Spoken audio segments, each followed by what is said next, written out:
মুরব্বী বাবারা, ও যুবক ভাইরা, কিসের অহংকারী করো, কিসের তাকাব্বুরি করো?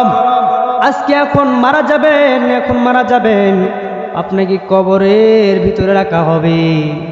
6 দিন পরে আপনার নখগুলো খসে খসে যাবে। 9 দিন পরে কত সুন্দর চুল আপনার, এই চুলগুলো উঠে উঠে যাবে। 17 দিন পরে পেটটা ফেটে যাবে। 60 দিন পরে সুন্দর চেহারা, সুন্দর হাতের গোস্তগুলো খসে খসে যাবে। 90 দিন পরে আপনার চেহারা থাকবে না, গোস্ত থাকবে না, হাড্ডি মাংস কিছুই থাকবে না, নারী বুড়ি থাকবে না। আপনার শরীরটা কঙ্কাল হয়ে যাবে। আপনার গোটা শরীরটার কোনো চিহ্ন থাকবে না। এত টাকা, এত মাস্তানি, এত কিছুই কিন্তু থাকবে না। ও যুবক ভাইরা, ভালো করে শোনো, খেয়াল করে শোনো। বড়ই যখন খাও, বড়ই খাওয়ার সময় খেয়াল করবা বড়ইয়ের পাতা আছে, এই বড়ইয়ের পাতা দিয়ে একদিন কিন্তু তোমাকে গোসল করানো হবে।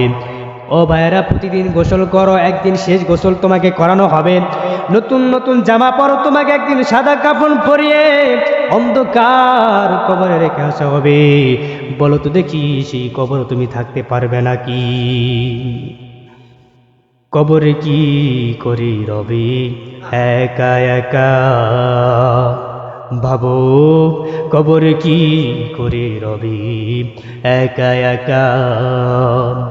অন্ধকারে বাতি নাই, বন্ধ ঘরে সাথী নাই, তোমার প্রিয় তোমায় দিবে না দেখা।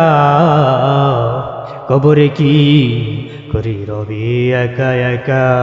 ভাবো মন, কবরে কি করি রবি একা একা? মশারি নাই, বালিশ নাই, কেমন করে ঘুমাবে ভাই? মশারি নাই, বালিশ নাই, কেমন করে ঘুমাবে ভাই? নাই এয়ার কন্ডিশনের ঠাই, নাই হিটার পাখা, নির্জম নিরলনে একাকী একই ঘরে থাকতে হবে টানা ঘুম, বিধাতার লেখা। কবরে কি করি রবি একা একা? ভাবো, কবরে কি করি রবি একা একা?